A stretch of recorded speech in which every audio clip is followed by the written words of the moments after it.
Hello everyone, आज का हमारा टॉपिक है अबाउट पैराथायराइड ग्लैंड। आज इस वीडियो में हम पैराथायराइड ग्लैंड के एनाटॉमी और फिजियोलॉजी को डिस्कस करेंगे। दैट मीन्स हम पैराथायराइड ग्लैंड का जो स्ट्रक्चर है इसके बारे में पढ़ेंगे, इसके फंक्शंस के बारे में पढ़ेंगे और इसका मैकेनिज्म ऑफ रेगुलेशन भी पढ़ेंगे। तो जैसा कि आप इस डायग्राम में देख रहे हैं, there are 4 parathyroid glands situated on the posterior surface of upper and lower pole of the thyroid gland। अब आप ये डायग्राम देखें, ये जो डायग्राम है this is the posterior surface of thyroid, है ना, यानी कि हमने फ्रंट ऑफ नेक से नहीं, ये जो डायग्राम है बैक ऑफ नेक से हमने लिया है।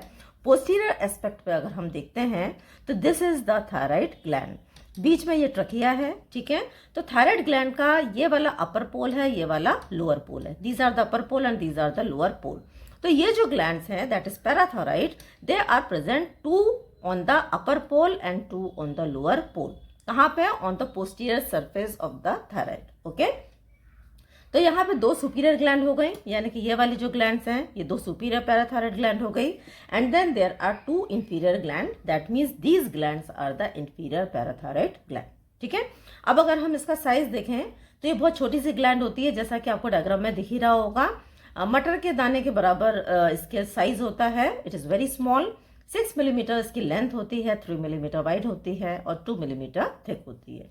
शेप अगर हम देखेंगे तो ये ओवल शेप की होती है, डार्क ब्राउन होती है। लगभग इसका वजन 50 मिलीग्राम के अप्रोक्सीमेटली होता है, ठीक है।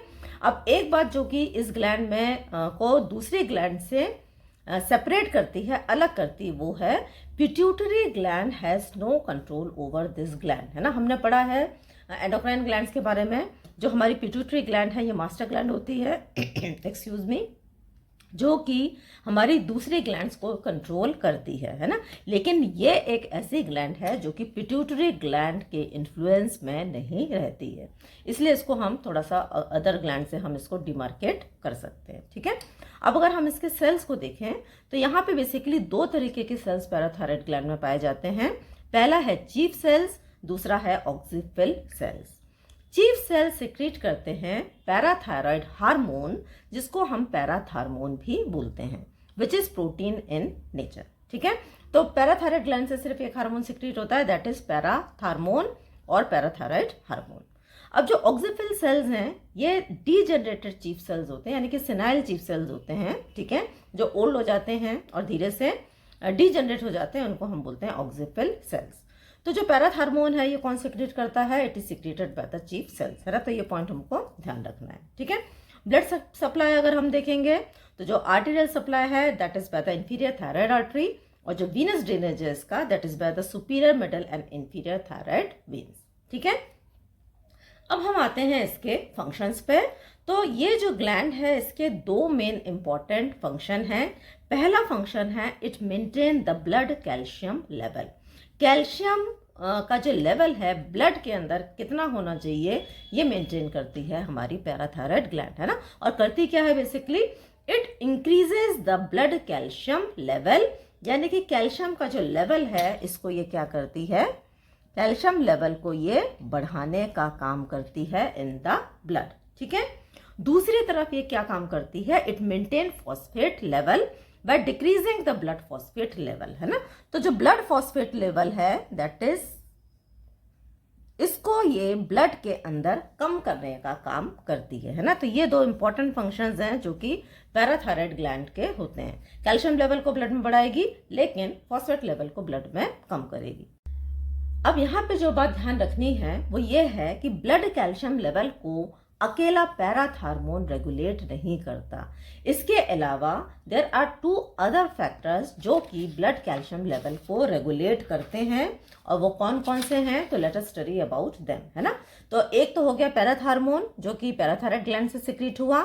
दूसरा हो गया thyrocalcitonin which is secreted from the thyroid gland, है ना। अब नाउ रिमेंबर, जो थायराइड ग्लैंड है उससे T3 और T4 रिलीज होता है फॉलिकुलर सेल्स के माध्यम से, और जो पैराफॉलिकुलर सेल्स हैं वो रिलीज करते हैं थायरोकैल्सिटोनिन को, ठीक है।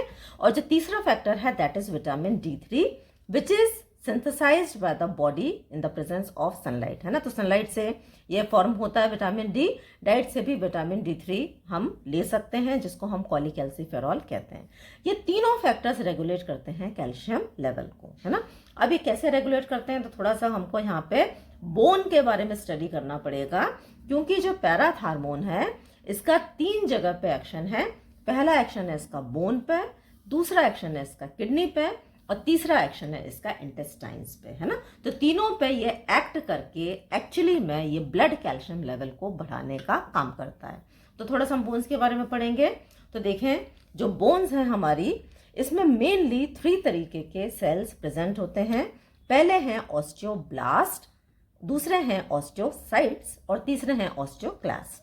ऑस्टियोब्लास्ट का काम होता है बोन फॉर्मेशन, यानी कि बोन फॉर्मेशन में ये हेल्प करते हैं और इस एक्टिविटी को हम बोलते हैं osteoblastic activity, that is formation of the bone. दूसरे जो सेल्स हैं उनको हम बोलते हैं ऑस्टियोसाइट्स। इनका काम होता है मेंटेनेंस ऑफ बोन्स, बोन्स को मेंटेन करते हैं और बोन के अंदर कितना कैल्शियम लेवल होना चाहिए, जो एक्सचेंज है कैल्शियम का बोन्स में और जो ईसीएफ में, उसको ये मेंटेन करते हैं, ठीक है। तीसरे तरीके के सेल्स हैं हमारे ऑस्टियोक्लास्ट, जिनका काम होता है break down of bone tissue, है ना, यानी कि they are responsible for the osteoclastic activity, जिसको हम बोन डिसॉर्प्शन भी बोलते हैं, ठीक है। तो आप यहाँ पे डायग्राम देखें तो ये डायग्राम है बोन का, और यहाँ पर आप देखें 99% जो कैल्शियम होता है it is stored in the bone, है ना, बोन के अंदर ये प्रेजेंट होता है, और सिर्फ 1% कैल्शियम होता है जो कि ईसीएफ के अंदर प्रेजेंट होता है, ठीक है। अब यहाँ पर देखें आप थोड़ा सा, ये बोन क्या कर रही है, रो रही है, उदास है। क्यों ये उदास है?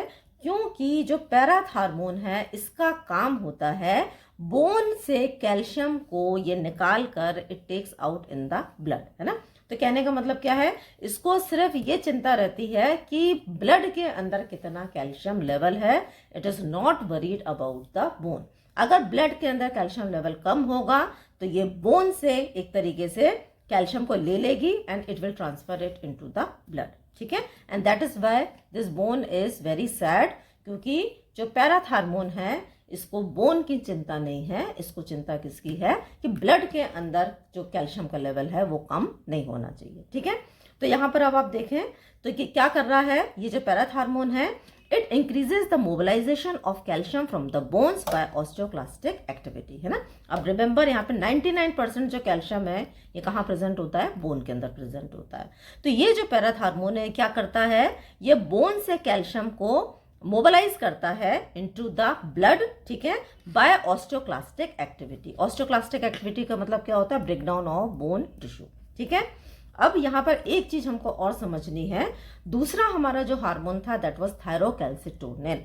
थायरोकैल्सिटोनिन का कैल्शियम मोबिलाइजेशन में बिल्कुल उल्टा एक्शन है अगेंस्ट पैराथार्मोन, है ना। तो पैराथार्मोन तो क्या कर रहा है, ये बोन से मोबिलाइज कर रहा है कैल्शियम को ब्लड में, लेकिन थायरोकैल्सिटोनिन क्या करता है, deposits calcium into the bone, bone के अंदर ये कैल्शियम को डिपॉजिट करता है ना। और कैसे डिपॉजिट करता है, जो ऑस्टियोक्लास्टिक एक्टिविटी है, जो बोन टूटने की प्रक्रिया है, इसको ये इनहिबिट करता है ना। तो अगर हम देखें तो जो पैराथायराइड हार्मोन है ये ब्लड कैल्शियम लेवल को बढ़ा रहा है, लेकिन जो थायरोकैल्सिटोनिन है ये ब्लड कैल्शियम लेवल को कम करता है। कहने का मतलब थायरोकैल्सिटोनिन का और पैराथायराइड का अगर हम कैल्शियम की बात करें तो इनका बिल्कुल ऑपोजिट एक्शन है, ठीक है। अब जो दूसरा ये कहाँ एक्ट करता है पैराथार्मोन, ये एक्ट करता है किडनी पे, और अगर हम और ध्यान दें तो किडनी पे ये एक्ट करता है into the distal convoluted tubule and collecting duct. करता क्या है ये, it increases the reabsorption of calcium ions from renal tubules, है ना। तो कैल्शियम आयन का ये रीएब्जॉर्प्शन करता है और रीएब्जॉर्ब करके जो कैल्शियम आयंस हैं दे गो टू द ब्लड, है ना। रीनल ट्यूब्यूल के कौन से सेगमेंट्स एब्जॉर्ब करते हैं, distal convoluted tubule and collecting duct, ठीक है। अब यहाँ पर किडनी में एक और इम्पॉर्टेंट फंक्शन होता है that is activation of vitamin D. अब विटामिन डी का एक्टिवेशन क्यों जरूरी है, क्योंकि जो विटामिन डी है it helps in the absorption of calcium from the gut, ठीक है। तो पैराथार्मोन इंटेस्टाइन्स पे भी एक्ट करता है, और ये जो एक्टिवेटेड विटामिन डी जो कि किडनी के अंदर एक्टिवेट हो रहा है, ये क्या करता है, कैल्शियम को एब्जॉर्ब करने में हेल्प करता है। कैल्शियम इंटेस्टाइन से एब्जॉर्ब होकर ब्लड में आता है, तो अगेन ये तीनों ही जो हैं बोन्स, किडनी, इंटेस्टाइन से कैल्शियम इट इज री absorb and it comes into the blood, यानी कि ब्लड कैल्शियम लेवल को बढ़ाता है ना। तो अगर हम पूरा देखें तो पैराथार्मोन क्या कर रहा है, parathormone is increasing the blood calcium level. ठीक है, अब यहां पर एक चीज और हमको समझनी है, दैट इज ये वाला पॉइंट है ना, विटामिन डी एक्टिवेशन है, ये कैसे होता है। अब विटामिन डी का एक्टिवेट होना जरूरी है क्योंकि activated vitamin D helps in absorption of calcium from the gastrointestinal tract, है ना। लेकिन ये जो विटामिन डी का एक्टिवेशन है ये कहाँ होता है, it take place in the kidney. देखिए हमने पढ़ा था किडनी के अंदर क्या होता है, विटामिन डी इज एक्टिवेटेड, और ये विटामिन डी क्या करेगा, कैल्शियम का एब्जॉर्प्शन करेगा जीआई ट्रैक्ट से। ठीक है, तो जब तक एक्टिवेट नहीं होगा तब तक कैल्शियम का एब्जॉर्प्शन नहीं हो सकता। तो यहाँ पर कुछ स्टेप्स हैं, देखें। विटामिन डी कई फॉर्म में प्रेजेंट होता है, लेकिन जो मोस्ट कॉमनेस्ट फॉर्म है दैट इज विटामिन D3। ठीक है, अब डाइट से भी हम इसको ले सकते हैं। 7D hydro cholesterol is converted into cholecalciferol that is vitamin D3 in the presence of sunlight, है ना। तो सनलाइट की अल्ट्रावायलेट रेज में 7D hydro cholesterol is converted into the inactive form of D3 जिसको हम बोलते हैं कॉलीकैल्सिफेरॉल।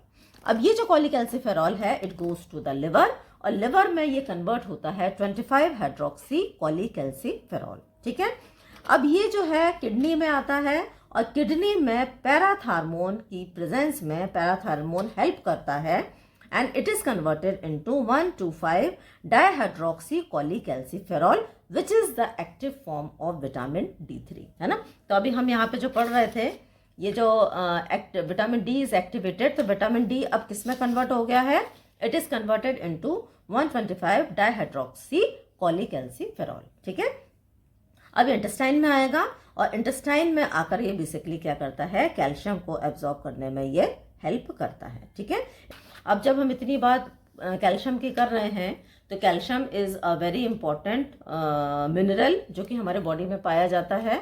ठीक है, मोस्ट अबंडेंट होता है। कैल्शियम के बारे में हमको इतना मालूम होना चाहिए। ज़्यादातर ये हमारे कहाँ प्रेजेंट होता है, बोन्स में और टीथ में।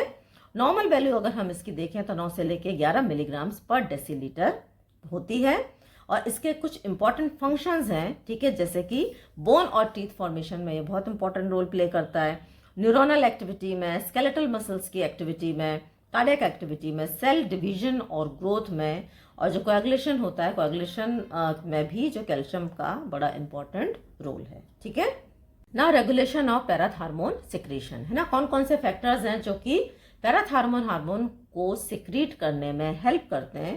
पहला पॉइंट तो हमें क्या ध्यान रखना है, बाकी दूसरे हार्मोन के जैसे it is not under the control of hypothalamus और anterior pituitary gland. Pituitary gland का हाइपोथैलेमस का पैराथार्मोन से कोई लेना देना नहीं है, इसके कंट्रोल में ये हार्मोन नहीं रहता। अब ये कैसे बढ़ेगा, तो मेन फैक्टर इसमें दो ही हैं, कैल्शियम का लेवल और फॉस्फेट का लेवल, जो इसके फंक्शन है ना।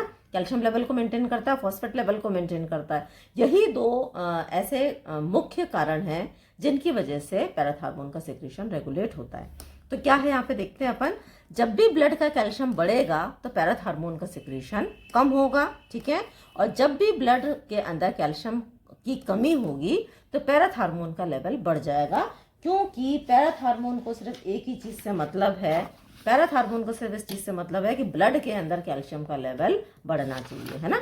तो अगर ब्लड के अंदर कैल्शियम लेवल बढ़ा हुआ है तो पैराथार्मोन कम रहेगा, लेकिन अगर किसी भी वजह से ये कैल्शियम लेवल कम हुआ तो पैराथार्मोन बिल्कुल चिंता नहीं करेगा, बोन में से ये कैल्शियम को मोबिलाइज करना चालू कर देगा। ठीक है, तो हम ये बोल सकते हैं parathormone secretion is inversely proportional to blood calcium level. ठीक है, अब अगर हम फॉस्फेट लेवल को देखेंगे तो अगर ब्लड फॉस्फेट लेवल बढ़ेगा तो यहाँ पे पैराथार्मोन का लेवल भी बढ़ेगा, और अगर ब्लड फॉस्फेट लेवल कम होगा तो पैराथार्मोन का लेवल भी कम होगा, है ना। तो अगर हम ओवरऑल समरी देखें तो पैराथायराइड हार्मोन क्या कर रहा है, ब्लड कैल्शियम लेवल को बढ़ा रहा है ना। कैसे बढ़ा रहा है, नंबर 1 ये बोन्स पे एक्ट करता है, बोन से कैल्शियम को मोबिलाइज करता है इनटू द ब्लड। दूसरा ये किडनी पे एक्ट करता है, और किडनी से के जो रीनल ट्यूब्यूल से बेसिकली क्या करता है, रीअब्जॉर्ब करता है कैल्शियम आयंस को।